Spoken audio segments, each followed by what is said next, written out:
Hi friends, అందరికీ నమస్తే, శుభోదయం. నేను మీ అమర్నాథ్ రాయల్, కువైట్. ఈ వీడియో కువైట్ నుంచి అయితే నేను మాట్లాడుతున్నాను. ఎందుకు సరేనా? వీడియో పూర్తిగా చూడండి, ఓకే? ఈ మధ్యలో అక్కడ హైదరాబాదు, విజయవాడ ఏమన్నా స్టూడియోలో కూర్చొని ఒక పెద్ద ఆయన కువైట్ గురించి చాలా బ్యాడ్గా మాట్లాడుతున్నాడు. గల్ఫ్ దేశాల గురించి, అరబ్ దేశాల గురించి చాలా బ్యాడ్గా మాట్లాడుతున్నారు. అదేవిధంగా అక్కడ ఉన్న ఆ మీడియా ఆయన కూడా, పాపం ఆ జర్నలిస్ట్ కూడా ఎంత బాగా కుచ్చి ఆయన చెప్తా అంటే ఎంత ఆనందంగా వింటున్నాడో. సరేనా బ్రదర్, ఒక్కసారి ఆలోచించండి. ఈరోజు మన వాళ్ళు అంటే ఇక్కడ వచ్చిన వాళ్ళు భారతీయులు ఈ అరబ్ దేశానికి గాన రాకుండా ఉంటే ఎంతోమంది చాలా బేదరికంగా ఉన్నారన్నమాట. ఇక్కడ వచ్చిన తర్వాత బిడ్డలను చదివించుకొని, ఆస్తులు కొనుక్కొని, కార్లు కొనుక్కొని, అంతస్తులు, ఇండ్లు, వాహనాలు ప్రతి ఒక్కటి కూడా లగ్జరీగా బతుకుతున్నారు ఇక్కడ వచ్చి కష్టపడిన దానివల్ల. అయితే ఆ పెద్ద ఆయన చెప్తున్నాడు, కువైట్కి రావాలంటే వచ్చి పాస్పోర్ట్ అన్నీ తీసుకున్నారు, కువైట్ యజమాని తీసుకున్నాడంటే ఇంకా జైల్లో పడినట్టే అంట. అయ్యా మహానుభావ, నీకు కింద పైన అంతా తెల్లబడినాయే. నువ్వు వచ్చినావు, నువ్వంటే ఏదో తప్పు చేసినావు, ఫింగర్ వేయించుకొని నువ్వు పోయినావు. చట్టాలు ప్రతి ఒక్కరికి ఎవరికైనా ఒకటే. ఈడ చిన్న పెద్ద, డబ్బున్నోడే డబ్బు లేనోడే అనేది ఎక్కడా లేదనమాట. ఇక్కడ పిల్లోనికి ఒక రూలే, పెద్దోనికి ఒక రూలే, ఎవరికైనా ఒక రూలే. మనము దేశం కాని దేశం వదిలి భార్య బిడ్డలను, అమ్మ నాయన్ని అందరినీ వదిలి మనం ఇక్కడ ఎందుకు వస్తున్నామో? కష్టపడి పని చేసుకునే దానికి మనం వస్తున్నాము. కాబట్టి మనం పని చేసుకోవాలంతే. మనం వచ్చింది ఓ పని మీద అయితే మనం చేసేది ఇంకో పని ఇండియాలో చేసినట్టు నువ్వు చేస్తే ఒప్పుకుంటారా? చెప్పు, ఒప్పుకుంటారా? ఇక్కడ నువ్వు వస్తే సరాయి అమ్మితివి, ఇస్పిటాకులు ఆడితివి, ఇంకోటి ఆడితివి, ఇంకా మిగతా అవన్నీ అమ్మితివి. అది నేరం కాదా? ఇండియాలో ఉంటే నేరం కాదా? ఇండియాలో ఉంటే రాజకీయ నాయకుల వల్ల నాకు వాస్తా ఉందిలే, మా ఎమ్మెల్యే, మా మంత్రి, మా నాయకుడు అని చెప్పేసి ఇడిపించుకొస్తారా? ఇక్కడ చెల్లుతాయి నీకు అవే? దేశం మనం బయట వచ్చిన తర్వాత ఎలా ఉండాలి మనము? ఇప్పుడు నేను 25 సంవత్సరాల నుంచి కువైట్లో ఉండా, 25 సంవత్సరాల నుంచి. సరేనా? ఏ పొద్దు మరి మాకు ఏ ఇబ్బంది లేదే. బాధ కొట్టంలో పండుకొని కప్పలు ఎలగలు పడతాన్నాయి పైన ఇంటి దగ్గర ఉండింది. వాస్తవంగా నేను చెప్తాడా. ఆఫ్టర్ నేను ఒక lorry driver, cleaner and driver. నేను లారీ డ్రైవర్. ఇక్కడ వచ్చాము వీళ్ళ పుణ్యం అంటూ, వాళ్ళ దగ్గర వాళ్ళ మంచితనంగా, మనం ఉండే మంచితనంగా 25 సంవత్సరాల నుంచి ఒక్క రూపాయి కూడా అకామకు కూడా డబ్బు లేకన్నా మేము తినే తిండి కాటి నుంచి వాళ్ళే ఇచ్చి, నాయన నువ్వు బతుకోపో, అట్లా ఇట్లా కరుబూతు పనులు చేయకన్నా నువ్వు మంచిగా బతుకొని నీ బిడ్డల్లో నీ భార్యని నువ్వు పోషించుకో అని చెప్పి వదిలేసిన అనమాట. మటే హ్యాపీగా ఉండామే. లక్షల మంది ఉండారు, లక్షల మంది, ఆస్తులు, అంతస్తులు, కోట్లు, ఎక్కడ చూసినా స్థలాలు, భూములు ప్రతి ఒక్కటి కొని హ్యాపీగా ఉన్నారు. తెలుసా ఏ విధంగా నువ్వు ఈ దేశం గురించి బ్యాడ్గా మీడియాకి మాట్లాడతావు? నీకు ఏ అర్హత ఉందని మాట్లాడతావు? చెప్పు ముందు. నువ్వు నీతిగా ఉన్నావా? నువ్వు నీతిగా ఉంటే నువ్వు ఎందుకు ఫింగర్ వేసుకొని మీనావు? చెప్పు సమాధానం ప్రజలకు. తప్పు బ్రదర్, ఇలా మాట్లాడడం తప్పు. 10 మందికి ఆకలి తీరుస్తుంది. నువ్వెవరో తెలియదు, నేనెవరో తెలియదు. బజారింటి పోతా అంటే దివాన్లు కూర్చొని అన్నం తింటా అంటే వాళ్ళు అన్నం తినే టయానికి లేచేసి అందరూ వాళ్ళ పక్కలో కూర్చొని అన్నం పెట్టి కడుపు నింపుతారు వాళ్ళు. తెలిసినా? ఇంకా మనకన్నా కులమో మతమో, ఆ కులమే ఈ కులమే, వాడే వీడే అని పక్కన కూర్చో, వాడు పైన కూర్చోంటే నేను కింద కూర్చోలే అనేటివి ఆడుండాయి మన దేశంలో. ఇక్కడ అవన్నీ ఏం లేవే. పెద్ద రాజ్యమేలే సేకులు కూడా పోయినా కానీ చూస్తే పక్కనే కూర్చోబెట్టుకుంటారు. వాళ్ళు తాగిండే గ్లాస్తోనే, వాళ్ళు తాగే వాటిలతోనే గవ్వ ఇస్తారు, ఛాయ్ ఇస్తారు, వాళ్ళు తినే పల్లెంలోనే అన్నం పెడతారు. కలిసి కూర్చొని తినమని చెప్తారు కదా. అటువంటి వాళ్ళు వీళ్ళు గొప్ప వాళ్ళ మనం గొప్ప వాళ్ళ చెప్పు ఒకసారి. ఏ విధంగా మాట్లాడతావు నువ్వు? మైక్ ఉంది, కెమెరా ఉంది, స్టూడియోలో ఉండాలని నీకు బుద్ధి పుట్టినట్టు నువ్వు మాట్లాడేస్తానవే, తప్పు పెద్ద అనేది. ఆ విధంగా చెప్పొద్దు, సరేనా? అది ఈ విధంగా చెప్తే దాన్ని ఏమంటారంటే, మనమే చెప్తాం చూడు సామెత, ఏదో తల్లిపాలు తాగి రొమ్ము గుద్దే నా కొడుకురా ఈడు అని. ఆ విధంగా మాట్లాడతారనమాట. జాగ్రత్త ఉండారు. ఇక్కడ కూడా అందరూ మంచోళ్ళని కాదు, ఏదో కొందరు మంచోళ్ళు ఉన్నారు, కొందరు చెడ్డోళ్ళు తక్కువ ఉన్నారు. ఛాలెంజ్ చేస్తాను నేను, 10 మందిలో ఎక్కడైనా చెప్తా, చెడ్డోళ్ళు తక్కువ ఉన్నారు.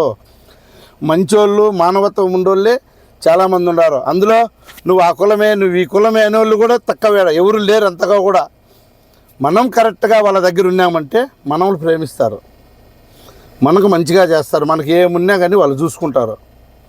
అంతేగాని ఎంతోమంది ఆడబిడ్డలు ఇళ్ళ కాడ ముగుళ్ళు తాగుడుపోతోళ్ళు అయ్యి, ఇస్పిటాకులు ఆడవాళ్ళు అయ్యి ఇబ్బంది పడి ఎంతోమంది ఇబ్బంది పడుతూ ఉన్నారు. అటువంటి వాళ్ళంతా వచ్చినారు. ఈరోజు లక్షణంగా ఇల్లు వాకిలి కట్టుకొని బిడ్డలను చదివించుకొని హ్యాపీగా ఉన్నారు. రెండోది, కష్టపడింది ఎక్కడ వెళ్ళినా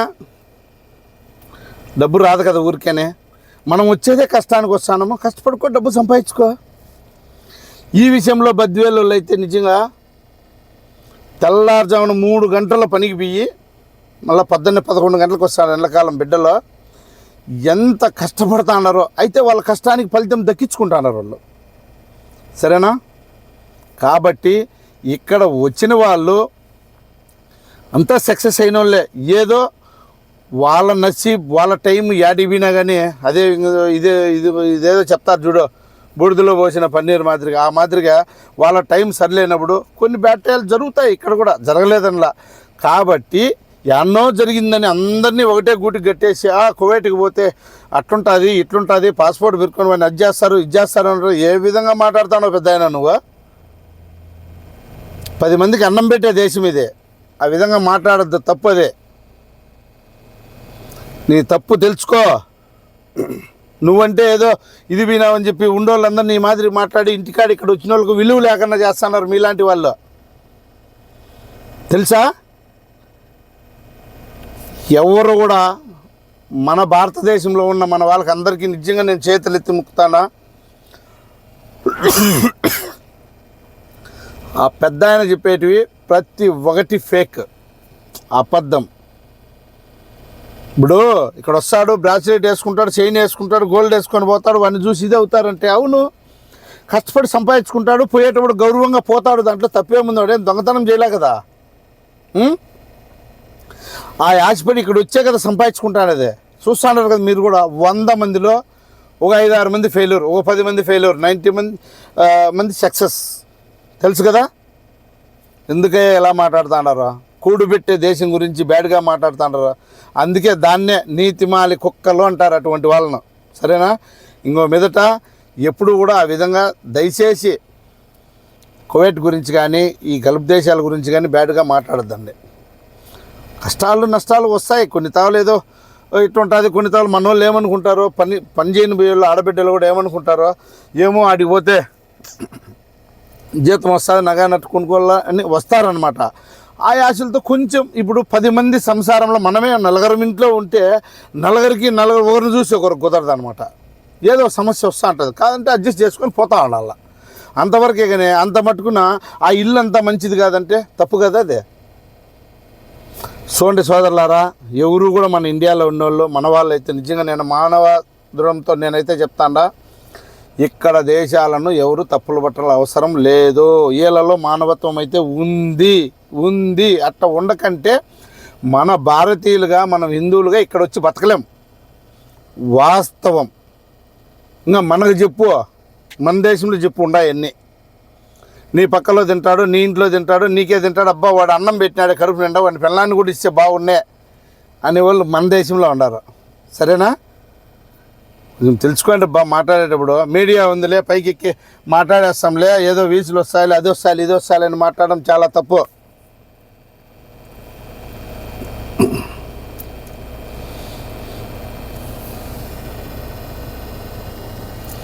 ప్లీజ్ దయచేసి ఇక మీదటైనా కానీ కువైట్ గురించి బ్యాడ్గా మాట్లాడద్దండి. ఇక్కడ వచ్చి బతుకుండే వాళ్ళ మనోభావాలు దెబ్బతినద్దండి, తీవకండి. ఓకే, ఎవరికి ఇష్టం ఉంటే వాళ్ళు రావచ్చు, డబ్బు కావాలన్న వాళ్ళు వస్తారు, బాగుంటారు, పోతారు, అంతవరకే. కానీ లేనిపోని బ్యాడ్ విషయం. ఇంకో విషయం చెప్తాను, బాగా పర్ఫెక్ట్గా అయినాను బ్రదర్స్. కువైట్ ఇంట్లో అడుగు పెడతానే ఆడమనిషి, పని మనిషిని చిన్నోడి కానించి పెద్దోడి వరకు కూడా పట్టుకుంటారు అంటారు. ఇదైతే నిజంగా పచ్చి, ఎంత అబద్ధం అంటే అంత అబద్ధం. ఏం వాళ్ళకి ఆడవాళ్ళు లేరు? అందగత్తులు ఉన్నారు వాళ్ళ ఆడవాళ్ళు, తెలుసా? ఇట్లా చూసినామంటే కింద నుంచి పై వరకు ఏ విధంగా మన చందమామ ఉంటుంది ఆ విధంగా ఉంటారు వాళ్ళ మనుషులు. వాళ్ళని వదిలేసి మన వాళ్ళు పట్టుకుంటారా? ఏం మాట్లాడుతున్నారా మీరు?